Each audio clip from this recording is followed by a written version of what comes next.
cara start kereta tanpa power bank kalau bateri kong. Benda ni biasanya mimpi ngeri para pemilik kenderaan yang kereta yang agak lama dan juga kadang baru. Apa tu? Mimpi ngeri adalah bila kereta atau kenderaan tak mahu hidup pagi-pagi. Cuba hidupkan 2-3 kali, bateri pula terus kong.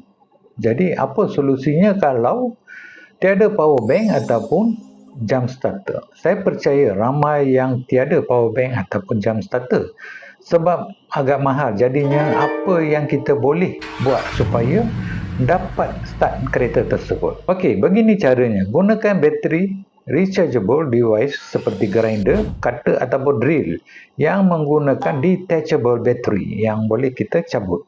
Ya guys, ramai yang mungkin tak perasan. Kini di Shopee ada benda ni dipanggil battery detachable yang boleh juga pakai